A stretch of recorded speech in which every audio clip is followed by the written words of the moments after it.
ಪ್ರೀತಿ ಸ್ವರೂಪನಾದ ದೇವರೇ, ಈ ಮುಂಜಾನೆ ವೇಳೆಯಲ್ಲಿ ನಾವು ನಿಮ್ಮನ್ನು ಸ್ತುತಿಸ್ತೇವೆ ಸ್ವಾಮಿ. ಎಸಪ್ಪ, ನೀನು ಒಳ್ಳೆಯವನು ಸ್ವಾಮಿ, ನಿನ್ನ ಕೃಪೆಯು ಶಾಶ್ವತವಾದದ್ದು ದೇವರೇ. ಸ್ವಾಮಿ, ರಾತ್ರಿ ಎಲ್ಲ ನಿನ್ನ ಕೃಪೆಯಿಂದ ಸುಖಕರವಂತ ವಿಶ್ರಾಂತಿಯನ್ನು ಕೊಟ್ಟಿದ್ದೀವಿ, ಸ್ತೋತ್ರ ಸ್ವಾಮಿ. ಮರಣದಿಂದ ತಪ್ಪಿಸಿ ಜೀವಭಾದ್ರಣಿಕೆ ನೆನೆಸಿದ್ದಕ್ಕಾಗಿ ಸ್ತೋತ್ರ ತಂದೆಯೇ. ನಿನ್ನ ಪಾದ ಸನ್ನಿಧಾನದಲ್ಲಿ ಮುಂಜಾನೆ ವೇಳೆಯಲ್ಲಿ ಇದೀವಪ್ಪ. ಭಕ್ತನು ಕೀರ್ತನೆಗಳಲ್ಲಿ ಹೇಳ್ತಾನೆ, ಪ್ರತಿದಿನ ಮುಂಜಾನೆ ವೇಳೆಯಲ್ಲಿ ಸ್ವಾಮಿ ದೇವರೇ ಅಪ್ಪ, ನನ್ನ ಸ್ವರವು ನಿನಗೆ ಕೇಳಿಸುವುದು, ನಾನು ನಿನ್ನ ಸದುತ್ತರಕ್ಕಾಗಿ ಕಾಯ್ತಿರುವೆನೆಂಬುದಾಗಿ. ದೇವರೇ, ನಾವು ನಿನ್ನನ್ನು ನಿನ್ನ ಸ್ವರಕ್ಕಾಗಿ ಎದುರು ನೋಡ್ತಾ ಇದ್ದೀವಿ. ನಮ್ಮನ್ನು ಆಶೀರ್ವಾದ ಮಾಡು. ಯೇಸು ನಾಮದಲ್ಲಿ ಪ್ರಾರ್ಥನೆಯನ್ನು ಬೇಡಿಕೊಳ್ತಾನೆ ತಂದೆಯೇ, ಆಮೇನ್. ಕರ್ತನಿಗೆ ಸ್ತೋತ್ರ. ಈ ಮುಂಜಾನೆ ವೇಳೆಯಲ್ಲಿ ಈ ಒಂದು ಧ್ಯಾನದಲ್ಲಿ ಕೂಡಿ ಬಂದಂತ ಎಲ್ಲ ದೇವರ ಜನರಿಗೆ, ಸಹೋದರ ಸಹೋದರಿಯರಿಗೆ, ಸೇವಕರಿಗೆ ನಮ್ಮ ಕರ್ತನಾದ ಯೇಸು ಕ್ರಿಸ್ತನ ಹೆಸರಿನಲ್ಲಿ ನಾನು ವಂದನೆಗಳನ್ನು ತಿಳಿಸ್ತಾ ಇದ್ದೇನೆ. ಪ್ರೀತಿಯುಳ್ಳ ದೇವ ಜನರೇ, ಈ ದಿನಕ್ಕಾಗಿ ಸತ್ಯವೇದ ಭಾಗ 1 ಅರಸುಗಳ ಗ್ರಂಥ 18ನೇ ಅಧ್ಯಾಯ 41ರಿಂದ 46 ವಚನಗಳಲ್ಲಿ ನಾವು ಕಾಣುತ್ತೇವೆ. 1 ಅರಸುಗಳ ಗ್ರಂಥ 18ನೇ ಅಧ್ಯಾಯ, ದಯವಿಟ್ಟು ನಿಮ್ಮ ಕೈಗಳಲ್ಲಿ ಸತ್ಯವೇದ ತಿರುಗಿಸ್ರಿ. 41ನೇ ವಚನದಿಂದ 46 ವಚನಗಳಲ್ಲಿ ನಾವು ನೋಡುವಾಗ, ಇಲ್ಲಿ ಏಲಿಯ ಮಳೆಗಾಗಿ ಕಾಯುತ್ತಾನೆ ಅನ್ನೋದ್ರ ಕುರಿತಾಗಿ ಬರೆಯಲ್ಪಟ್ಟಿದೆ. ಏಲಿಯ, ಪ್ರವಾದಿಯಾಗಿರುವಂತ ಎಲಿಯನು ಮಳೆಗಾಗಿ ಕಾಯುತ್ತಾನೆ. ದೇವಚಂದ್ರೆ, ನಮಗೆ ಈ ಭಾಗ ಬಹಳಷ್ಟು ಚಿರಪರಿಚಿತ. ಯಾಕಂದ್ರೆ ನಾವು ನಮ್ಮ ಮಕ್ಕಳಿಗೆ ಈ ಕಥೆಗಳನ್ನ ಆಗಾಗ ನಾವು ಹೇಳ್ತಾ ಇರ್ತೀವಿ. ಪ್ರವಾದಿಯಾಗಿರುವಂತ ಏಲಿಯನ ಕಾಲದಲ್ಲಿ ಇಸ್ರೇಲ್ ದೇಶ ಒಂದು ಆತ್ಮಿಕವಾಗಿ ಒಂದು ಬಿದ್ದು ಹೋಗಿರುವಂತ ಸಂದರ್ಭ, ದೇವರಿಂದ ದೂರ ಹೋಗಿರುವಂತ ಒಂದು ಸಂದರ್ಭ. ದೇವರು ಪ್ರವಾದಿಯ ಮೂಲಕವಾಗಿ ಇಸ್ರೇಲ್ ದೇಶವನ್ನ ಕಟ್ಟುವುದನ್ನ ನಾವು ನೋಡುತ್ತೇವೆ. ಪ್ರವಾದಿ ಎಲಿಯ ಕಾಲದಲ್ಲಿ ಇಸ್ರೇಲ್ ದೇಶವನ್ನ ಆಳುತ್ತಿರುವಂತ ರಾಜ ಆಹಾಬ. ನಮಗೆ ಗೊತ್ತಿದೆ, ಆಹಾಬ ರಾಜನು ಚರಿತ್ರೆಯಲ್ಲಿ ಅತ್ಯಂತ ಒಬ್ಬ ದೈವ ವಿರೋಧಿ ಚಟುವಟಿಕೆಗಳನ್ನು ಮಾಡುವಂತ ಒಬ್ಬ ರಾಜನಾಗಿ ನಮಗೆ ಕಂಡು ಬರ್ತಾನೆ. ಮತ್ತು ಆತನ ಹೆಂಡತಿ ರಾಣಿ ಯೆಜೆಬೇಲಳ ಕುರಿತಾಗಿ ಕೂಡ ನಾವು ತಿಳಿದಿದ್ದೇವೆ. ಆಕೆಯು ಅತ್ಯಂತ ದುಷ್ಟ ರಾಣಿಯಾಗಿದ್ದಾಳೆ ಎಂಬುದಾಗಿ. ಒಮ್ಮೆ ಗಮನಿಸಿರಿ, ಈ ರಾಣಿಯ ಆಳ್ವಿಕೆಯಲ್ಲಿ ದೇಶವು ಪತನಗೊಳ್ತಾ ಇದೆ, ನೈತಿಕವಾಗಿ ಬಿದ್ದು ಹೋಗ್ತಾ ಇದೆ, ದೇವರಿಂದ ಹಿಂಜರಿತಾ ಇದೆ. ಒಂದು ಸುಳ್ಳು, ಒಂದು ಅತಿಕ್ರಮಗಳಲ್ಲಿ, ದೈವ ವಿರೋಧಿ ಚಟುವಟಿಕೆಗಳಲ್ಲಿ ಮತ್ತು ಇಸ್ರೇಲ್ ದೇಶ ತೊಡಗಿಸಿಕೊಳ್ತಾ ಇದೆ. ಯಾಕೆ ಎಂಬುದಾಗಿ ನೋಡುವಾಗ, ಯಥ ರಾಜ ತಥಾ ಪ್ರಜಾ ಎಂಬುದಾಗಿ ಒಂದು ಗಾದೆ ಇರುವ ಪ್ರಕಾರವಾಗಿ ಆ ದೇಶದಲ್ಲಿ ರಾಜ ಮತ್ತು ರಾಣಿ ಅರಮನೆಯು ದೇವರನ್ನ ಬಿಟ್ಟು ಭ್ರಷ್ಟವಾಗಿ ಹೋಗ್ತಾ ಇದೆ. ಯಾಕಂದ್ರೆ ಆ ರಾಣಿ ಏನಿದಾಳಲ್ವಾ, ಆಕೆಯು ಒಬ್ಬ ಬಹಳ ಒಂದು ಮಾಟ ಮಂತ್ರಗಳನ್ನು ಮಾಡುವಂತ ಒಂದು ಮನೆತನದಿಂದ ಬಂದಂತ ಒಬ್ಬ ರಾಣಿಯಾಗಿರ್ತಾಳೆ. ದೇವ ಜನರೇ, ನಮ್ಮನ್ನ ಆಳುವಂತ ನಾಯಕರುಗಳು ಹೇಗಿರ್ತಾರೋ ಪ್ರಜೆಗಳು ಕೂಡ ಹಾಗೆ ಇರುವಂತದನ್ನ ನಾವು ಕಾಣ್ತೇವೆ. ಇಸ್ರೇಲ್ ದೇಶ ಸೃಷ್ಟಿಕರ್ತನಿಂದ, ಯೆಹೋವ ದೇವರಿಂದ ದೂರವಾಗ್ತಾ ಇದೆ. ಆತನ ಕಟ್ಟಳೆಗಳನ್ನ, ಆತನ ಆಜ್ಞೆಗಳನ್ನ ಮೀರಿ ಜನರು ಯಥೇಚ್ಛವಾಗಿ ಪಾಪಗಳನ್ನು ಮಾಡುವಂತದನ್ನ ನಾವು ನೋಡ್ತೇವೆ. ಮತ್ತು ಅಂತ ಸಂದರ್ಭದಲ್ಲಿ ದೇವರು ಪ್ರವಾದಿಯ ಮೂಲಕವಾಗಿ ಜನರೊಂದಿಗೆ ಮಾತಾಡ್ತಾ ಇದ್ದಾರೆ. ಆ ದೇಶಕ್ಕೆ ದೇವರು ಒಂದು ಗಡ್ಡು ಕಾಲವನ್ನು ಕೊಡ್ತಾ ಇದ್ದಾರೆ. ದೇವರು ಒಂದು ತೀವ್ರವಾದ ಬರಗಾಲವನ್ನು ಕೊಡ್ತಾರೆ, ಜನರಿಗೆ ಪಾಠವನ್ನು ಕಲಿಸಲಿಕ್ಕೆ ಅಥವಾ ಬುದ್ಧಿಯನ್ನು ಕಲಿಸಲಿಕ್ಕೆ ಆ ದೇಶದಲ್ಲಿ. ಮತ್ತು ಪ್ರವಾದಿಯು ಅರಮನೆಗೆ ಹೋಗುವಂತೆ ದೇವರು ಮಾಡ್ತಾರೆ. ಪ್ರವಾದಿಯು ರಾಜನನ್ನು ಎದುರುಗೊಂಡು, ಇಂದಿನಿಂದ 3 ವರ್ಷ 6 ತಿಂಗಳುಗಳ ಕಾಲ ಈ ದೇಶದಲ್ಲಿ ಮಳೆ ಆಗೋದಿಲ್ಲ ಎಂಬುದಾಗಿ ಹೇಳಿ ಆತನ ಅಲ್ಲಿಂದ ಹೋಗ್ಬಿಡ್ತಾನೆ. ದೇವಜನರೇ, ಅಂದಿನಿಂದ ಆ ದೇಶದಲ್ಲಿ 3 ವರ್ಷ 6 ತಿಂಗಳುಗಳ ಕಾಲ ಮಳೆ ಆಗಲಿಲ್ಲ ಎಂಬುದಾಗಿ ನಾವು ನೋಡ್ತೇವೆ. 3 ವರ್ಷ 6 ತಿಂಗಳುಗಳ ಕಾಲ ಮಳೆ ಆಗಲಿಲ್ಲ, ತೀವ್ರ ಬರಗಾಲ. ದೇಶವು ತುಂಬಾ ಒಂದು ಬಾಧಿಸಲ್ಪಡ್ತಾ ಇದೆ. ನೀರಿಲ್ಲ, ತಿನ್ನಕ್ಕೆ ಆಹಾರವಿಲ್ಲ, ಪಶುಗಳಿಗೆ ಹುಲ್ಲು ಸಿಗ್ತಾ ಇಲ್ಲ. ತುಂಬಾ ಬಾಧೆ ದೇವರನ್ನ ಬಿಟ್ರೆ ಮನುಷ್ಯನ ಪರಿಸ್ಥಿತಿ ಹೇಗಿರುತ್ತದೆ ಅನ್ನೋದಕ್ಕೆ ಒಂದು ಗುರುತಾಗಿದೆ, ನಮಗೆ ಕಂಡು ಬರ್ತಾ ಇದೆ. ದೇವಚಂದ್ರೆ, ದೇವರನ್ನು ಬಿಡುವಂತದ್ದು ಬಹಳ ಭಯಂಕರವಾದದ್ದಾಗಿದೆ. ನಿಜವಾಗಲೂ ದೇವರನ್ನು ಎಂದಿಗೂ ಕೂಡ ಬಿಡಬಾರದು. ಆತನನ್ನ ಬಲವಾಗಿ ನಾವು ಪ್ರೀತಿ ಮಾಡುವವರು, ಹಿಂಬಾಲಿಸುವವರು ಆಗಿರಬೇಕಾಗಿದೆ. 3 ವರ್ಷ 6 ತಿಂಗಳುಗಳ ಕಳೆದ ಬಳಿಕ ದೇವರ ವಾಕ್ಯ ಪ್ರವಾದಿಗೆ ಉಂಟಾಗ್ತಾ ಇದೆ. ಪ್ರವಾದಿಯು ಅಲ್ಲಿಂದ ಮತ್ತೆ ಆತನು ಇಸ್ರಾಯೇಲ್ ದೇಶಕ್ಕೆ ಬರ್ತಾ ಇದ್ದಾನೆ. ಬಂದುಬಿಟ್ಟು ಮತ್ತು ಕರ್ಮೇಲ್ ಬೆಟ್ಟಕ್ಕೆ ಹೋಗ್ತಾ ಇದ್ದಾನೆ. ಅಲ್ಲಿ ಮತ್ತು ರಾಜನನ್ನು ಮತ್ತು ಅಲ್ಲಿರುವಂತ ಜನಾಂಗಗಳನ್ನ ಆತನು ಕರೀತಾ ಇದ್ದಾನೆ. ಸತ್ಯ ದೇವರು ಯಾರು ಎಂಬುದಾಗಿ ಆತನು ನಿರೂಪಿಸ್ತಾನೆ. ಸತ್ಯ ದೇವರು ಯೆಹೋವನು ಎಂಬುದಾಗಿ ಗೊತ್ತಾಗ್ತಾ ಇದೆ. ಮತ್ತು ಅಸತ್ಯಕ್ಕೆ ಆತನು ಶಿಕ್ಷೆಯನ್ನು ವಿಧಿಸ್ತಾನೆ. ಇದೆಲ್ಲ ಆದ ಬಳಿಕ 41ನೇ ವಚನದಿಂದ ನಾವು ಓದುವಾಗ ಪ್ರವಾದಿ ಹೇಳ್ತಾ ಇದ್ದಾನೆ, ಅನಂತರ ಅವನು ಆಹಾಬನಿಗೆ, ನೀನು ಮೇಲೆ ಹೋಗಿ ಅನ್ನಪಾನಗಳನ್ನು ತೆಗೆದುಕೋ, ದೊಡ್ಡ ಮಳೆಯ ಶಬ್ದವು ಕೇಳಿಸುತ್ತದೆ ಅಂದನು.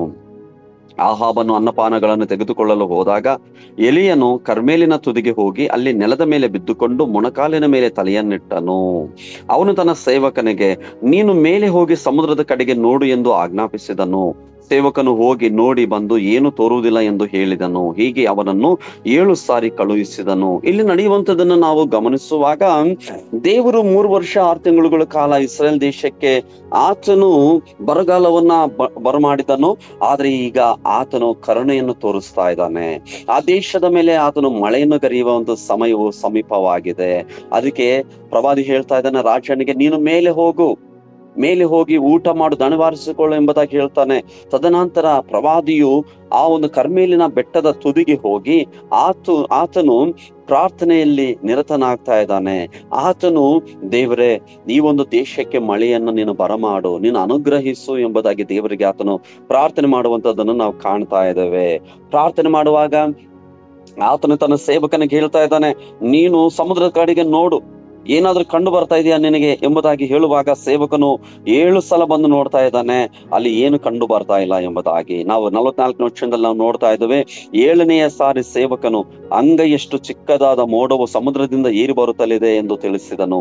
ಆಗ ಎಲಿಯನು ಅವನಿಗೆ, ನೀನು ಹೋಗಿ ಆಹಾಬನಿಗೆ, ಬೇಗನೆ ರಥವನ್ನು ಹೂಡಿಸಿಕೊಂಡು ಮಳೆಯು ನಿನ್ನನ್ನು ತಡೆಯದಂತೆ ಬೆಟ್ಟವನ್ನಿಳಿದು ಹೋಗು ಎಂದು ಹೇಳು ಅಂದನು. 7ನೇ ಸಲ ದೇವಚಂದ್ರೆ, ಅಂಗೈಯಷ್ಟು ಕಿರಿದಾದಂತ ಒಂದು ಮೋಡವು ಸಮುದ್ರದ ಕಡೆಯಿಂದ ಆಕಾಶದ ಕಡೆಗೆ ಏರಿ ಬರುವುದನ್ನ ಸೇವಕನು ನೋಡಿ ಈ ವಿಷಯವನ್ನು ಪ್ರವಾದಿಗೆ ಹೇಳುವಾಗ ಪ್ರವಾದಿಗೆ ಅರ್ಥವಾಯಿತು, ಕರ್ತನೊಂದು ದೊಡ್ಡ ಮಳೆಯನ್ನು ಈ ಒಂದು ದೇಶದ ಮೇಲೆ ಆತನು ಕಳಿಸಲಿಕ್ಕಿದ್ದಾನೆ ಎಂಬುದಾಗಿ. ಆಗ ಪ್ರವಾದಿಯು ಸೇವಕನಿಗೆ ಹೇಳ್ತಾ ಇದ್ದಾನೆ, ಹೋಗು, ನೀನು ರಾಜನಿಗೆ ಹೇಳು, ರಾಜನು ಊಟ ಮಾಡಕ್ಕೆ ಹೋಗಿದ್ದಾನೆ ಈ ಸ್ಥಳದಲ್ಲಿ, ಇನ್ನು ಮುಂದೆ ಆತನು ಊಟ ಮಾಡೋದು ಬೇಡ, ನೀನು ಬೇಗನೆ ತಕ್ಷಣವೇ ನಿನ್ನ ಮನೆಗೆ ಹೋಗ್ಬಿಡು, ನಿನ್ನ ರಥವನ್ನು ಹೂಡಿಸಿಕೊಂಡು ಮಳೆಯು ನಿನ್ನನ್ನು ತಡೆಯದಂತೆ ಬೆಟ್ಟವನ್ನು ಇಳಿದು ಹೋಗು ಎಂಬುದಾಗಿ ಹೇಳು ಎಂಬುದಾಗಿ ಹೇಳಿ ಕಳಿಸ್ತಾ ಇದ್ದಾನೆ. ಆಗ ಸೇವಕನು ತುಸು ಹೊತ್ತಿನಲ್ಲಿಯೇ ಆಕಾಶವು ಮೋಡ ಗಾಳಿಗಳಿಂದ ಕಪ್ಪಾಗಿ ದೊಡ್ಡ ಮಳೆಯು ಪ್ರಾರಂಭವಾಯಿತು. ಆಹಾಬನು ರಥದಲ್ಲಿ ಕೂತುಕೊಂಡು ಇಸ್ರೇಲ್ಗೆ ಹೋದನು. ದೇವರ ಮಕ್ಕಳೇ, ಒಂದು ದೊಡ್ಡ ಮಳೆಯು ಇಲ್ಲಿ ಪ್ರಾರಂಭವಾಗ್ತಾ ಇದೆ ತುಸು ಹೊತ್ತಿನಲ್ಲಿ. ನಾವು ಎಲಿಯನ ಕುರಿತಾಗಿ ನಾವು ನೋಡುತ್ತೇವೆ ಹೊಸ ಒಡಂಬಡಿಕೆಯಲ್ಲಿ. ದಯವಿಟ್ಟು ನಿಮ್ಮ ಹತ್ರ ಹೊಸ ಒಡಂಬಡಿಕೆಯ ಭಾಗದ ಯಾಕೋಬನ ಪತ್ರಿಕೆಯನ್ನು ಓದ್ಬೇಕೆಂಬುದಾಗಿ ನಾನು ಕೇಳಿಕೊಳ್ತಾ ಇದ್ದೇನೆ. ಯಾಕೋಬನ ಪತ್ರಿಕೆ 5ನೇ ಅಧ್ಯಾಯ 17ನೇ ವಚನವನ್ನ ಓದ್ಬೇಕೆಂಬುದಾಗಿ ನಾನು ಕೇಳಿಕೊಳ್ತಾ ಇದ್ದೇನೆ. ಯಾಕೋಬ 5:17. ದಯವಿಟ್ಟು ನಿಮ್ಮ ಹತ್ರ ಸತ್ಯವೇದ ಇದ್ರೆ ತಿರುಗಿಸಿ ಓದಿ. ಎಲಿಯನು ನಮ್ಮಂತ ಸ್ವಭಾವವುಳ್ಳವನಾಗಿದ್ದನು. ಅವನು ಮಳೆ ಬರಬಾರದೆಂದು ಬಹಳವಾಗಿ ಪ್ರಾರ್ಥಿಸಲು 3 ವರ್ಷ 6 ತಿಂಗಳವರೆಗೂ ಮಳೆ ಬೀಳಲಿಲ್ಲ. ತಿರುಗಿ ಅವನು ಪ್ರಾರ್ಥನೆ ಮಾಡಲು ಆಕಾಶವು ಮಳೆಗರೆಯಿತು, ಭೂಮಿಯು ಬೆಳೆಯಿತು. ಪ್ರವಾದಿಯಾಗಿರುವ ಎಲಿಯನ ಕುರಿತಾಗಿ ವಚನ ಹೀಗೆ ಹೇಳ್ತಾ ಇದೆ, ಎಲಿಯನು ನಮ್ಮಂತ ಸ್ವಭಾವವುಳ್ಳವನಾಗಿದ್ದನು. ಅವನು ಮಳೆ ಬರಬಾರದೆಂದು ಬಹಳವಾಗಿ ಪ್ರಾರ್ಥಿಸಲು 3 ವರ್ಷ 6 ತಿಂಗಳವರೆಗೆ ಮಳೆ ಬೀಳಲಿಲ್ಲ. ಆ ದೇಶದ ಮೇಲೆ ಮಳೆ ಬರಬಾರದು ಅಂತ ಹೇಳ್ಬಿಟ್ಟು ಪ್ರವಾದಿ ದೇವರಿಗೆ ಪ್ರಾರ್ಥನೆ ಮಾಡ್ತಾ ಇದ್ದಾನ್ರಿ. ಸಹಜವಾಗಿ ನಾವು ಪ್ರಾರ್ಥನೆ ಮಳೆ ಬರಬೇಕಂತ ಪ್ರಾರ್ಥನೆ ಮಾಡ್ತೇವೆ, ಅಥವಾ ಮಳೆ ಬಹಳ ಬಂದು ಪ್ರಕೃತಿ ವಿಕೋಪಗಳು ಮತ್ತೆ ಅಲ್ಲಲ್ಲಿ ನೆರೆ ಬಂದಾಗ ನಾವು ದೇವರೇ ಮಳೆ ನಿಲ್ಲಿಸಪ್ಪ ಅಂತ ನಾವು ಪ್ರಾರ್ಥನೆ ಮಾಡ್ತೇವೆ. ಆದ್ರೆ ಇಸ್ರೇಲ್ ದೇಶದಲ್ಲಿ ಅಂತದ್ ಏನ್ ನಡೆದಿಲ್ಲ. ಆದ್ರೆ ಆತನು ಮಳೆ ಬರಬಾರ್ದು ಅಂತ ಹೇಳ್ಬಿಟ್ಟು ದೇವರಿಗೆ ಪ್ರಾರ್ಥನೆ ಮಾಡ್ತಾ ಇದ್ದಾನೆ. ಯಾಕೆ ಆತನ ಪ್ರಾರ್ಥನೆ ಮಾಡ್ತಾ ಇದ್ದಾನೆ ಎಂಬುದಾಗಿ ನಾವು ನೋಡುವಾಗ, ಆ ದೇಶದ ಜನರ ದುಸ್ಥಿತಿಯನ್ನು ನೋಡಿ ಆತನ ಹೃದಯ ಹೊಡಿತಾ ಇದೆ.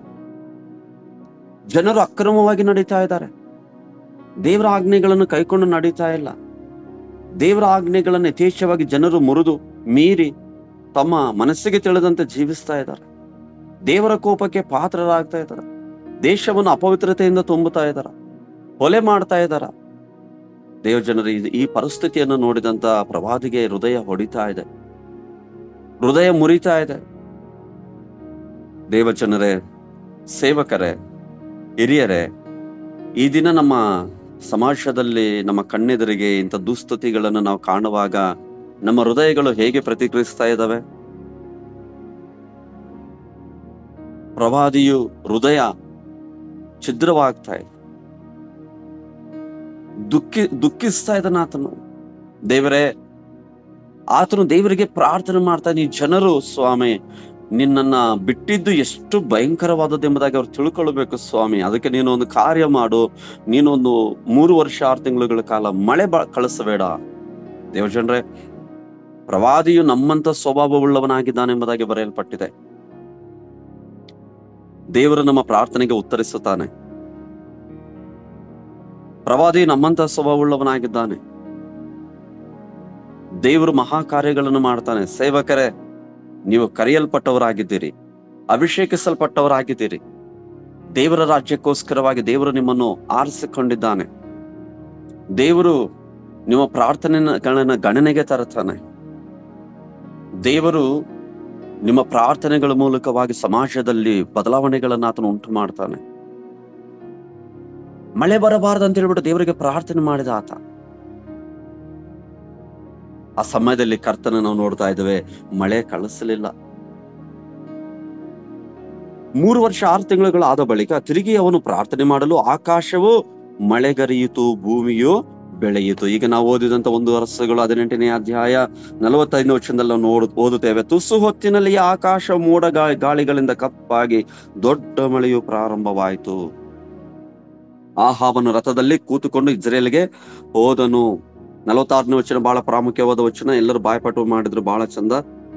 ಯೆಹೋವನ ಹಸ್ತವು ಎಲೀಯನ ಸಂಗಡ ಇದ್ದದರಿಂದ ಅವನು ನಡುಕಟ್ಟಿಕೊಂಡು ಆಹಾಬನ ಮುಂದೆ ಓಡುತ್ತಾ ಇಸ್ರೇಲನ್ನು ಸೇರಿದನು. ದೇವಜನರೇ, ಗಮನಿಸ್ರಿ, ಮಳೆ ಪ್ರಾರಂಭವಾಯ್ತು, ದೊಡ್ಡ ಮಳೆ. 3 ವರ್ಷ 6 ತಿಂಗಳುಗಳ ಕಾಲ ಒಂದು ಹನಿ ಮಳೆ ಆಗಿಲ್ಲ ಅಲ್ಲಿ. ಆದ್ರೆ ಏಲಿಯನ ಪ್ರಾರ್ಥನೆಗೆ ದೇವರು ಉತ್ತರಿಸ್ತಾ ಇದ್ದಾನೆ. 3 ವರ್ಷ 6 ತಿಂಗಳುಗಳಾದ್ಮೇಲೆ ಒಂದು ದೊಡ್ಡ ಮಳೆ ಪ್ರಾರಂಭವಾಯಿತು. ಆ ಮಳೆಯಿಂದ ತಪ್ಪಿಸಿಕೊಳ್ಳಲು ಅರಸನು ರಥದ ಮೇಲೆ ಮನೆಗೆ ಓಡ್ತಾ ಇದ್ದಾನೆ.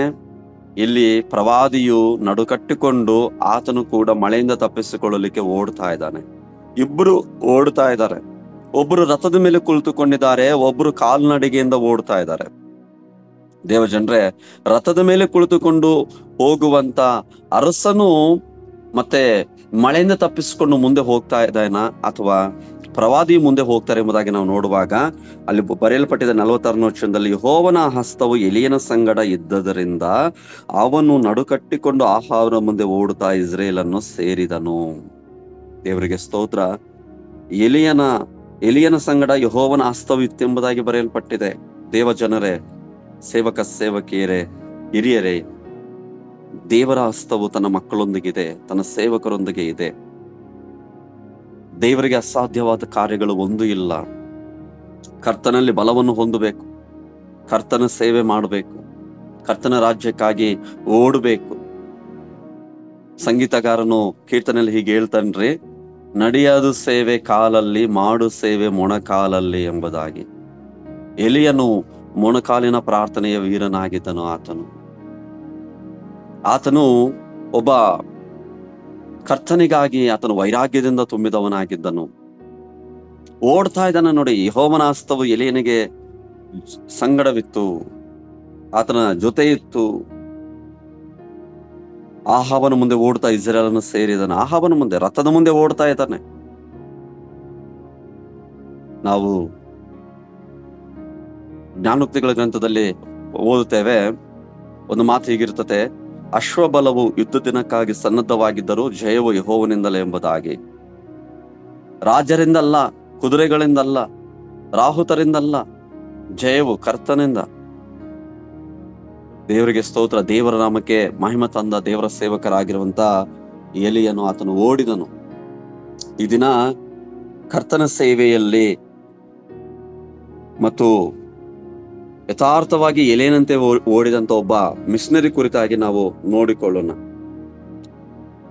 ಈ ದಿನ ನಾವು ಧ್ಯಾನಿಸುವಂತ ಮಿಷನರಿ ಜೀವನ ಚರಿತ್ರೆ ಕುರಿಯಾಕೋಸ್ ಎಲಿಯಸ್ ಚಾವರ್ ಎಂಬುದಾಗಿ ಒಬ್ಬ ದೇವರ ಸೇವಕರು. ಕುರಿಯಾಕೋಸ್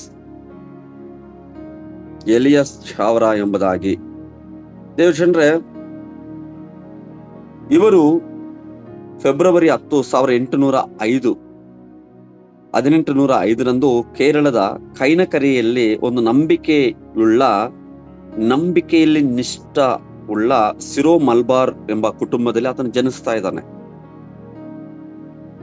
ಬಾಲ್ಯದಿಂದಲೂ ಕುರಿಯಾಕೋಸ್ ಅವರು ಆಳವಾದ ಆಧ್ಯಾತ್ಮಿಕ ಭಕ್ತಿಯನ್ನು ತೋರಿಸ್ತಾ ಇದ್ದಾರೆ. ಬಾಲ್ಯದಿಂದಲೂ ದೇವ್ರ ಮಕ್ಕಳೇ, ಬಾಲ್ಯದಿಂದ ಕಲಿತುಕೊಂಡಂತ ಒಂದು ಏನು ಭಕ್ತಿ ಜೀವಿತ, ಅದು ಶಾಶ್ವತವಾಗಿ ಉಳಿಯುವಂತದ್ದಾಗಿದೆ. ಅದು ಕರ್ತನಿಗೆ ಬಹಳ ಬೆಲೆಯುಳ್ಳದ್ದಾಗಿದೆ.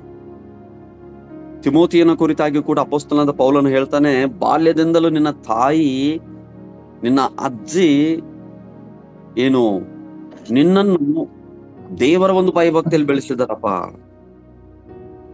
ಎಂಬುದಾಗಿ ಆತನು ಹೇಳ್ತಾನೆ. ಅದೇ ರೀತಿಯಾಗಿ ಕುರಿಯಾಕೋಸ್ ಅವರು ಕೂಡ ಆತನನ್ನ ಅವರ ತಂದೆ ತಾಯಿಗಳು ಒಂದು ಭಯಭಕ್ತಿಯಲ್ಲಿ ಬೆಳೆಸ್ತಾ ಇದ್ದಾರೆ.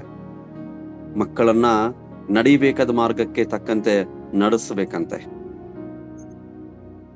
ಅವರು ಕರ್ತನಿಗಾಗಿ ಅವರು ಸಾಧನಗಳಾಗಿ ಬದಲಾವಣೆ ಆಗ್ತಾರೆ.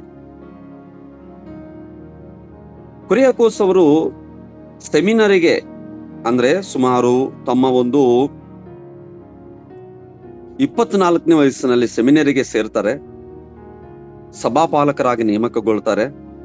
ಸಭೆಯನ್ನು ಸುಧಾರಿಸಲು ಮತ್ತು ಬಲಪಡಿಸಲು ಬಲವಾದಂತ ಕರೆಯನ್ನು ಅವರು ಅನುಭವಿಸ್ತಾರಂತ್ರಿ. ದೇವರ ಸಭೆ ಚರ್ಚನ್ನ ಸುಧಾರಿಸಲಿಕ್ಕೆ ಮತ್ತದನ್ನ ಬಲಪಡಿಸಲು, ಚರ್ಚ್ ಎಂಬುದಾಗಿ ನೋಡುವಾಗ ಬಿಲ್ಡಿಂಗ್ ಅಲ್ಲ, 4 ಗೋಡೆಗಳು ಮೇಲೆ ಚಾವಣಿ ಎಂಬುದಾಗಿ ಅರ್ಥ ಅಲ್ಲ. ಕರ್ತನ ಮೇಲೆ ಭರವಸೆ ಇಟ್ಟಂತ ದೇವ ಜನಾಂಗ, ಅದನ್ನು ಬಲಪಡಿಸಲಿಕ್ಕೆ, ಸುಧಾರಿಸಲಿಕ್ಕೆ ದೇವರ ವಾಕ್ಯಗಳ ಮೂಲಕವಾಗಿ ಆತನು ಕರ್ತನಿಂದ ಬಲವಾದಂತ ಕರೆಯನ್ನು ಅನುಭವಿಸ್ತಾನೆ. ಕರೆಯಿಂದ ನಾವು ಸೇವೆ ಮಾಡುವಾಗ, ಕರ್ತನ ಕರೆಯುವಿಕೆಯಿಂದ ಸೇವೆ ಮಾಡುವಾಗ ಅದು ಫಲಭರಿತವಾಗಿರ್ತಾ ಇದೆ. ವಿಶೇಷವಾಗಿ ಬಡವರು ಮತ್ತು ಏನು ದೀನ ಅಂಚಿನಲ್ಲಿರುವವರಿಗೆ ಆಧ್ಯಾತ್ಮಿಕ ನವೀಕರಣ ಮತ್ತು ಶಿಕ್ಷಣಕ್ಕೆ ತಮ್ಮನ್ನು ಅವರು ಅರ್ಪಿಸಿಕೊಳ್ತಾ ಇದ್ದಾರೆ. ಕುರಿಯಾಕೋಸ್ ಅವರು ಒಬ್ಬ ದಾರ್ಶನಿಕ ಸುಧಾರಕ ಮತ್ತು ಭಾರತದ ಕೇರಳದ ವ್ಯಾಪಕ ಆತನು. ಕೇರಳದಲ್ಲಿ ದೇವರ ರಾಜ್ಯವನ್ನು ವ್ಯಾಪಕಗೊಳಿಸಿದಂತ ಒಬ್ಬ ಮಿಷನರಿ ಅವರು. ಭಾರತೀಯ ಕ್ರೈಸ್ತರಲ್ಲಿ ಶಿಕ್ಷಣ ಮತ್ತು ಸಾಮಾಜಿಕ ಸುಧಾರಣೆ ಮತ್ತು ಆಧ್ಯಾತ್ಮಿಕ ನವೀಕರಣವನ್ನು ಉತ್ತೇಜಿಸುವಲ್ಲಿ ಅವರು ಪ್ರವರ್ತಕರಾಗಿ ಪಾತ್ರವನ್ನು ವಹಿಸ್ತಾ ಇದ್ದಾರೆ. ಇವರು ಅಂದು ಕೊಟ್ಟಂತ ಕೊಡುಗೆಗಳು ಇಂದಿಗೂ ಕೂಡ ನಮ್ಮ ಭಾರತದಲ್ಲಿ ನಾವು ಕಾಣಬಹುದು ಎಂಬುದಾಗಿ ಇತಿಹಾಸ ನಮಗೆ ತಿಳಿಸುವಂತದ್ದಾಗಿದೆ. ದೇವಜನರೇ, ಭಾರತದಲ್ಲಿ ಸಭೆಯನ್ನು ಸ್ಥಾಪಿಸಲು ಮತ್ತು ಅದರ ದೃಢವಾದ ಅಡಿಪಾಯವನ್ನು ಖಚಿತಪಡಿಸಿಕೊಳ್ಳಲು ಸೇಂಟ್ ಕುರಿಯಾಕೋಸ್ ಅವರು ದಣಿವಿಲ್ಲದೆ ಹೆಚ್ಚಿನ ಸಂಖ್ಯೆಯ ಶ್ರದ್ಧಾಪೂರಿತ ಸೇವಕರನ್ನ ಬೆಳೆಸಿದ್ರಂತವರು. ಬಹಳ ದೇವರ ಸೇವೆಯಲ್ಲಿ ಪ್ರಯಾಸ ಪಟ್ರು. ಅನೇಕ ದೇವರ ಸೇವಕರುಗಳನ್ನು ಅವರು ಬೆಳೆಸಿದ್ರಂತ ದೇವಚಂದ್ರೆ. ಇಂದು ನಮ್ಮ ಸಭೆಗಳಲ್ಲಿ ಕೂಡ ಮುಂದಿನ ಪೀಳಿಗೆ ಒಂದು ತಲೆಮಾರಿನ ಸೇವಕರನ್ನು ಕೂಡ ನಾವು ಬೆಳೆಸುವಂತ ಜವಾಬ್ದಾರಿ ಸೇವಕರುಗಳ ಮೇಲೆ ಇದೆ. ಅವರ ಅವಿರತ ಪ್ರಯತ್ನಗಳು ಅವರ ಸಮಯದಲ್ಲಿ ಕೇರಳ ಚರ್ಚಿನಲ್ಲಿ ಆಧ್ಯಾತ್ಮಿಕ ಬೆಳವಣಿಗೆ ಮತ್ತು ಪುನರುಜ್ಜೀವನಕ್ಕೆ ಕಾರಣವಾಯಿತು. ಕೇವಲ 24 ವಯಸ್ಸಿನಲ್ಲಿ ಕ್ಯಾನೋನೈಸ್ ಮಾಡಿದ ಅವರು ಆಳವಾದ ಗೌರವ, ಶಿಸ್ತು ಮತ್ತು ನಮ್ರತೆಯಿಂದ ತಮ್ಮ ಸೇವೆಯನ್ನು ನಡೆಸಿದರು. ಸೇವಕರೇ, ಹಿರಿಯರೇ, ಪ್ರತಿಯೊಬ್ಬರು ದೇವರ ಸೇವೆ ಮಾಡುವುದಕ್ಕಾಗಿ ಕರೆಯಲ್ಪಟ್ಟಿದ್ದೇವೆ, ಆರಿಸಲ್ಪಟ್ಟಿದ್ದೇವೆ. ಕುರಿಯಾಕೋಸ್ ಅವರಲ್ಲಿ ಇದ್ದಂತ 3 ಡಿಸಿಪ್ಲಿನ್ ನಾವು ನೋಡ್ತೇವೆ. ಆಳವಾದ ಗೌರವ, ಶಿಸ್ತು ಮತ್ತು ನಮ್ರತೆ, ಇವುಗಳಿಂದ ಅವರು ತಮ್ಮ ಸೇವೆಯನ್ನು ಮಾಡ್ತಾ ಇದ್ದಾರೆ. ಅವರು ಒಮ್ಮೆ ಯೋಚಿಸ್ತಾ ಇದ್ದಾರೆ, ನಾವು ಲೌಕಿಕ ಸುಖಗಳು ಮತ್ತು ಸಂಪತ್ತನ್ನು ಆನುವಂಶಿಕವಾಗಿ ಪಡೆದಿರಬಹುದು, ಆದರೆ ನಮ್ಮ ಆಧ್ಯಾತ್ಮಿಕ ಪ್ರಯಾಣದಲ್ಲಿನ ಕಾಳಜಿಗಳಿಂದಾಗಿ ನಾವು ದೇವರ ಅನುಗ್ರಹವನ್ನು ತ್ಯಜಿಸಿದರೆ ಯಾರು ನಮಗಿಂತ ಹೆಚ್ಚು ಕರುಣಾಜನಕರಲ್ಲ ಎಂಬುದಾಗಿ ಅವರು ಹೇಳ್ತಾರಂತೆ. ಗಮನಿಸ್ರಿ, ಲೌಕಿಕವಾದ ಸುಖ ಸಂಪತ್ತುಗಳನ್ನು ನಾವು ನಮ್ಮ ಒಂದು ಏನು ಅನುವಂಶಿಕವಾಗಿ ನಾವು ಪಡೆದಿರ್ಬೋದು. ಆದ್ರೆ ದೇವರ ಒಂದು ಕೃಪೆಯಿಂದ ನಾವು ಆತ್ಮಿಕ ಪ್ರಯಾಣದಲ್ಲಿ ಪಡ್ಕೊಂಡಂತ ಅನುಗ್ರಹವನ್ನು ನಾವು ತ್ಯಜಿಸಿದ್ರೆ ದೇವರ ಕರುಣೆಗೆ ನಾವು ಯೋಗ್ಯರಲ್ಲ. ದೇವರ ಜನರೇ, ಲೌಕಿಕವಾದ ಸುಖ ಸಂಪತ್ತುಗಳ ಹಿಂದೆ ಹೋಗದೆ ನಾವು ಶಿಸ್ತು, ನಮ್ರತೆ ಮತ್ತು ಆಳವಾದಂತ ದೇವರ ಮೇಲಿನ ಪ್ರೀತಿಯಿಂದ ನಾವು ನಡೆಸಲ್ಪಡೋಣ. ಅವರ ಜೀವನವು ಸತ್ಯತೆ ಮತ್ತು ಕ್ರಮವನ್ನು ಒತ್ತಿ ಹೇಳಿತು. ಅದನ್ನು ಅವರು ಇತರರನ್ನು ಅನುಸರಿಸಬೇಕೆಂದು ಅವರು ನಿರೀಕ್ಷಿಸ್ತಾ ಇದ್ದಾರೆ. ದೇವ ಜನರೇ, ಕೇರಳದಲ್ಲಿ ಅವರು ಸೇವೆ ಮಾಡ್ತಾ ಇದ್ದಾರೆ.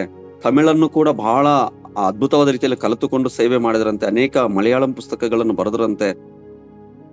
ಅವರು ಕರುಣೆಯಿಂದ ಕೂಡಿದ್ರಂತೆ. ಅವರು ಸಭೆಯನ್ನ ಬಲಪಡಿಸಲಿಕ್ಕೆ ಅವರು ಅನೇಕ ಕಾರ್ಯಗಳನ್ನು ಮಾಡಿದ್ರು. ಅವರಿಗೆ ಒಂದು ಬಿರುದು ಇದೆ, ಧರ್ಮೋಪದೇಶಗಳ ಸುತ್ತಿಗೆ ಎಂಬುದಾಗಿ. ದೇವಜನರು, ಇಂದು ನಾವು ಸಮಾಜಕ್ಕೆ ಏನು ಕೊಡುವವರಾಗಿದ್ದೇವೆ? ಅವರು ಏನೇನು ಸುಧಾರಣೆಗಳನ್ನು ಮಾಡಿದ್ರು ಆಧ್ಯಾತ್ಮಿಕ ಮತ್ತು ಸಾಮಾಜಿಕವಾಗಿ? ಕುಟುಂಬ ಪ್ರಾರ್ಥನೆಯನ್ನ ಉತ್ತೇಜಿಸಿದ್ರಂತೆ. ದೈನಂದಿನ ಕುಟುಂಬ ಪ್ರಾರ್ಥನೆ ಮತ್ತು ಮನೆಯಲ್ಲಿ ಸತ್ಯವೇದವನ್ನು ಓದುವ ಅಭ್ಯಾಸವನ್ನು ಪರಿಚಯಿಸಿದ್ರಂತೆ ಅವರು. ಮತ್ತು ಜಾತಿ ತಾರತಮ್ಯದ ವಿರುದ್ಧ ಹೋರಾಡಿದರು. ಸಭೆಯೊಳಗೆ ಎಲ್ಲಾ ಸಾಮಾಜಿಕ ಗುಂಪುಗಳ ನಡುವೆ ಏಕತೆಯನ್ನು ಪ್ರೋತ್ಸಾಹಿಸಿದರು. ಇವತ್ತೊಂದು ದಿವಸ ನಾವು ನೋಡ್ತೇವೆ ದೇವಜನರ, ನಮ್ಮ ದೇಶದಲ್ಲಂತೂ ಜಾತಿಗೊಂದು ಸಭೆಗಳನ್ನ ನಿರ್ಮಿಸುವಂತ ಒಂದು ಕೆಲಸ ಅನೇಕ ಕಡೆ ಇರುವಂತದ್ದು ನಾವು ನೋಡ್ತೇವೆ. ಆದ್ರೆ ಕುರಿಯಕೋಸ್ ಅವರು ಸಭೆಯೊಳಗೆ ಎಲ್ಲಾ ಸಾಮಾಜಿಕ ಗುಂಪುಗಳ ನಡುವೆ ಏಕತೆಯನ್ನು ಅವರು ಪ್ರೋತ್ಸಾಹಿಸಿದರು. ಆಧ್ಯಾತ್ಮಿಕ ಜೀವನವನ್ನ ಉತ್ಕೃಷ್ಟಗೊಳಿಸಲು ಪುಸ್ತಕಗಳು ಮತ್ತು ಭಕ್ತಿಗೀತೆಗಳನ್ನು ಬರೆದರಂತೆ. ಅವರು ನಿರ್ಗತಿಕ ಮತ್ತು ಅನಾಥ ಮಕ್ಕಳಿಗೆ ಮನೆಗಳನ್ನು ತೆರೆದರಂತೆ, ಹಾಸ್ಟೆಲ್ಗಳನ್ನು ತೆರೆದರು, ಹೋಮ್ಸ್ಗಳನ್ನು ತೆರೆದರು. ಅವರಿಗೆ ಆರೈಕೆ ಮತ್ತು ಶಿಕ್ಷಣ ಸಿಗುವಂತೆ ನೋಡಿಕೊಂಡರು. ಕ್ಷಾಮ ಮತ್ತು ಬಿಕ್ಕಟ್ಟಿನ ಸಮಯದಲ್ಲಿ ಸಹಾಯವನ್ನು ಒದಗಿಸಿದರು. ನಿರ್ಗತಿಕರ ಬಗ್ಗೆ ಕ್ರಿಸ್ತನ ಪ್ರೀತಿಯನ್ನು ಉದಾಹರಣೆಯನ್ನಾಗಿ ನೀಡಿದರು. ಅವರ ಜೀವಿತದಲ್ಲಿ ಅವರ ಮೇಲೆ ಗಾಢವಾಗಿ ಪ್ರಭಾವ ಬೀರಿದಂತ ಒಂದು ದೇವರ ವಾಕ್ಯ ಯಾಕೋಬನ ಪತ್ರಿಕೆ 1ನೇ ಅಧ್ಯಾಯ 27ನೇ ವಚನದಲ್ಲಿ ಹೀಗೆ ಬರೆಯಲ್ಪಟ್ಟಿದೆ: ಸಂಕಟದಲ್ಲಿ ಬಿದ್ದ ದಿಕ್ಕಿಲ್ಲದವರನ್ನು, ವಿಧವೆಯರನ್ನು ಪರಾಮರಿಸಿ ತನಗೆ ಪ್ರಪಂಚದ ದೋಷವು ಹತ್ತದಂತೆ ನೋಡಿಕೊಂಡಿರುವುದೇ ತಂದೆಯಾದ ದೇವರ ಸನ್ನಿಧಾನದಲ್ಲಿ ಶುದ್ಧವೂ ನಿರ್ಮಲವೂ ಆಗಿರುವ ಭಕ್ತಿ. ಈ ವಚನ ಅವ್ರ ಮೇಲೆ ಆಳವಾದಂತ ಪ್ರಭಾವವನ್ನ ಬೀರಿದೆ ದೇವಚಂದ್ರೆ. ಅದಕ್ಕೆ ಈ ಒಂದು ಸಾಮಾಜಿಕ ಮತ್ತು ಆಧ್ಯಾತ್ಮಿಕ ಒಂದು ಸುಧಾರಣೆಯಲ್ಲಿ ದೇವರ ಸೇವಕರಾಗಿರುವಂತ ನಾವೆಲ್ಲರೂ ಕೂಡ ತೊಡಗಿಸಿಕೊಂಡು ಒಂದು ಗುರಿಯಿಂದ ಸೇವೆ ಮಾಡೋದ್ರಿಂದ ಅದು ಪ್ರಯೋಜನವಾಗಿ ಅದು ಮಾರ್ಪಡುವಂಥದ್ದು ಆಗಿದೆ. ದೇವಜನರೇ, ನಮ್ಮ ಜೀವನದಲ್ಲಿ ಅವರ ಒಂದು ಸೇವೆಯಿಂದ ಅವರ ಜೀವನದಿಂದ ಏನು ಅನ್ವಯಿಸಿಕೊಳ್ಬಹುದು ಎಂಬುದಾಗಿ ನಾವು ನೋಡುವಾಗ, ಶಾವರವರು ಶಿಕ್ಷಣವು ಸಬಲೀಕರಣಕ್ಕೆ ಪ್ರಮುಖವಾಗಿದೆ ಎಂದು ನಂಬಿದ್ದರು. ಸಬಲೀಕರಣ ನಡಿಬೇಕಂದ್ರೆ ಶಿಕ್ಷಣ ಬಹಳ ಪ್ರಾಮುಖ್ಯವಾದದ್ದು, ಅದನ್ನು ನಂಬಿದ್ರು ಅವರು. ನಮ್ಮ ಸಮುದಾಯಗಳಲ್ಲಿ ಶಿಕ್ಷಣವನ್ನು ನಾವು ಹೇಗೆ ಬೆಂಬಲಿಸಬಹುದು ಮತ್ತು ಅವರು ಮನೆಗಳಲ್ಲಿ ಪ್ರಾರ್ಥನೆಯನ್ನು ಒತ್ತಿ ಹೇಳಿದರು. ನಮ್ಮ ಜೀವನದಲ್ಲಿ ನಾವು ಕುಟುಂಬ ಪ್ರಾರ್ಥನೆಯನ್ನು ಆದ್ಯತೆಯನ್ನಾಗಿ ಮಾಡಬಹುದೇ? ಎಲ್ಲಾ ವಿಶ್ವಾಸಿಗಳನ್ನ ನಮ್ಮ ಕುಟುಂಬಗಳಲ್ಲಿ ಒಂದು ಕುಟುಂಬ ಪ್ರಾರ್ಥನೆ, ದೇವರ ವಾಕ್ಯವನ್ನ ಕ್ರಮವಾಗಿ ಧ್ಯಾನಿಸುವಂತದ್ದು ಒಂದು ಆಧ್ಯಾತ್ಮಿಕ ಒಂದು ಪುನರುಜ್ಜೀವನಕ್ಕೆ ಅದು ಒಂದು ಸಹಕಾರಿಯಾಗಿದೆ ಎಂಬುದಾಗಿ ನಾವು ಅರ್ಥ ಮಾಡಿಕೊಂಡು ಇದನ್ನು ನಾವು ನಮ್ಮ ಒಂದು ಸಭೆಗಳಲ್ಲಿ, ಸೇವೆಗಳಲ್ಲಿ, ನಮ್ಮ ಸಮಾಜದಲ್ಲಿ ಮಾದರಿಯಾಗಿ ಇದನ್ನ ನಾವು ಉತ್ತೇಜಿಸೋಣ. ದೇವರ ವಾಕ್ಯಗಳ ಮೂಲಕ ನಮ್ಮೆಲ್ಲರನ್ನು ಆಶೀರ್ವಾದ ಮಾಡಲಿ ನಾವು ಪ್ರಾರ್ಥನೆ ಮಾಡಿಕೊಳ್ಳೋಣ. ಪ್ರೀತಿ ಸ್ವರೂಪನಾದ ದೇವರೇ, ಈ ಮುಂಜಾನೆ ವೇಳೆಯಲ್ಲಿ ಸ್ವಾಮಿ ನಾವು ನಿಮ್ಮನ್ನು ಸ್ತುತಿಸ್ತಾ ಇದ್ದೇವೆ. ಪ್ರವಾದಿಯಾಗಿರುವಂತ ಎಲಿಯನ ಕಾಲದಲ್ಲಿ ಸ್ವಾಮಿ ನಡೆದಂತ ಒಂದು ಸ್ವಾಮಿ ದೊಡ್ಡ ಉಜ್ಜೀವನವನ್ನು ನಮಗೆ ತಿಳಿಯಪಡಿಸಿದ್ದಿ. ಸ್ತೋತ್ರ ದೇವರೇ. ಅಪ್ಪ ಮತ್ತು ಕರ್ತನೆ, ಕೇರಳ ಪ್ರದೇಶದಲ್ಲಿ ಕರ್ತನೆ ಸ್ವಾಮಿ ಅಪ್ಪ ಕುರಿಯಾಕೋಸ್ ಎಲಿಯಾಸ್ ಛವರ್ ಅವರ ಒಂದು ಕರ್ತನೆ ಸ್ವಾಮಿ ಸೇವೆ ಮಾಡಿದಂತ ಒಬ್ಬ ಮಿಷನರಿ ಕುರಿತಾಗಿ ನಾವು ಧ್ಯಾನ ಮಾಡುವಂತೆ ಸಹಾಯ ಮಾಡಿದಕ್ಕಾಗಿ ಸ್ತೋತ್ರ ದೇವರೇ. ಇಂದಿಗೂ ಕೂಡ ಅವರ ಒಂದು ಪರಂಪರೆ ನಮ್ಮ ಮಧ್ಯದಲ್ಲಿ ಕರ್ತನೆ ಸ್ವಾಮಿ ಕಂಡು ಅದು ಮುಂದುವರಿತಾ ಇದೆ ದೇವರೇ. ಅವರು ಕರ್ತನೆ ಕೇರಳ ಒಂದು ಕ್ರೈಸ್ತ ಉಜ್ಜೀವನಕ್ಕಾಗಿ ದುಡಿದರು ಸ್ವಾಮಿ. ಅನೇಕರನ್ನು ನಿನ್ನ ಬಳಿಗೆ ನಡೆಸಿದರು ದೇವರೇ ಅಪ್ಪ.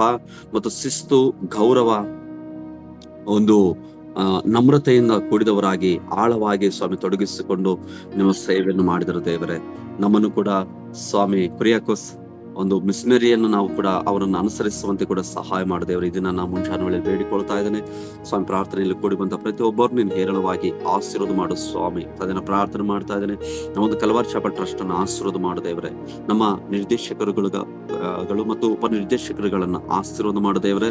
ನೀನು ಕರ್ತನೆ ಅವರನ್ನು ಹೇರಳವಾಗಿ ಬಲಪಡಿಸು ಸ್ವಾಮಿ. ಅವರ ಪ್ರತಿಯೊಂದು ಕರ್ತನೆ ಸ್ವಾಮಿ ಪ್ರಾರ್ಥನೆಗಳನ್ನು ಕೇಳುದೇವ್ರೆ. ಅವರ ಒಂದು ಪ್ರತಿಯೊಂದು ಸೇವೆಗಳನ್ನು ಪ್ರಯತ್ನಗಳನ್ನು ಸಫಲಗೊಳಿಸಿ ನೀನು ನಡೆಸೆಂಬುದಾಗಿ ಕೇಳಿಕೊಳ್ತಾನೆ. ಭಾರತ ದೇಶದ 13 ರಾಜ್ಯಗಳು ನಡೆಯುವಂತ ಈ ಸೇವೆಗಳನ್ನು ಆಶೀರ್ವದಿಸು ಸ್ವಾಮಿ. ಎಲ್ಲಾ ಒಂದು ಕರ್ತನೆ ಸ್ವಾಮಿ ದೇವರೇ ಪ್ರಾಜೆಕ್ಟ್ಗಳಿಗಾಗಿ ಪ್ರಾರ್ಥನೆ ಮಾಡ್ತಾನೆ ಸ್ವಾಮಿ. ಅಲ್ಲಿದ್ದುಕೊಂಡು ಸೇವೆ ಮಾಡ್ತಾ ಎಲ್ಲ ಸೇವಕರುಗಳನ್ನ ಅವ್ರ ಕುಟುಂಬಗಳನ್ನ ಆಶೀರ್ವಾದ ಮಾಡಪ್ಪ. ಸಭೆಗಳನ್ನ ಆಶೀರ್ವಾದ ಮಾಡು. ಹೋಮ್ಸ್ ಗಳನ್ನ ಆಶೀರ್ವಾದ ಮಾಡಪ್ಪ ತಂದೆ. ಮತ್ತು ಈಗ ನಡೆಯುವಂತ ಎಲ್ಲ ಅಡ್ಮಿಷನ್ ಗಳನ್ನು ಕೂಡ ನೀನು ಆಶೀರ್ವಾದ ಮಾಡಿ ಎಂಬುದಾಗಿ ಕೇಳಿಕೊಳ್ತಾನೆ ದೇವರೇ.